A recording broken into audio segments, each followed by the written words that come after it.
আসসালামু আলাইকুম বন্ধুরা, সবাই কেমন আছেন? আশা করি সবাই ভালো আছেন। আকাম তো একটা করে লাগছিলাম, ডাল ধরুন সিদ্ধ বয়াইতেছি। কই ডাল সিদ্ধ করার লাগে মানে খাইতে পারি না, যে গলা পানি কম হয়ে ডবুল লাগেছি।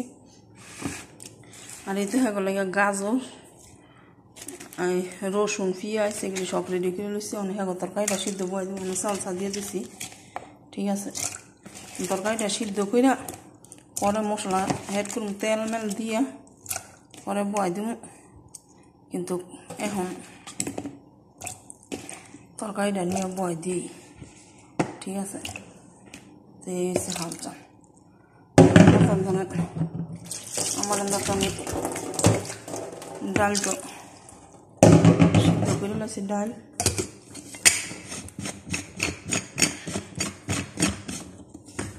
এখন ধরেন এটা 20 মিনিটের লেগে দিয়ে দেবো।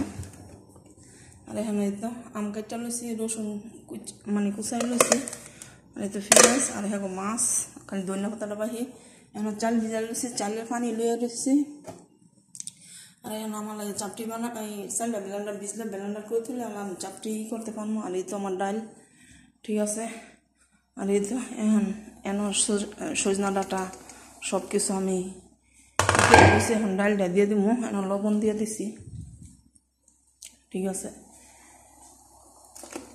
এই তো ডালটা দিয়ে দিলাম। যেহেতু আম দিয়ে টক রান্না করবো, এর লাগে একটু পান্য পান্য করবো। ঠিক আছে,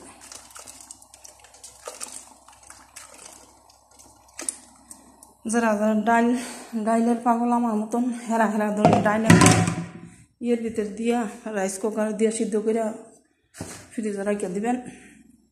যখন খাইতে মন চান তখন গরম পানি আগে কইরা, আর সজনা ডাঁটা যদি দেন, ধরেন সজনা ডাঁটা এটি ধরেন আগে সিদ্ধ করে দেবেন।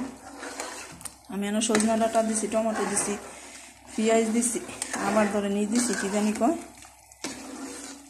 এই পান্না কদু দিছি।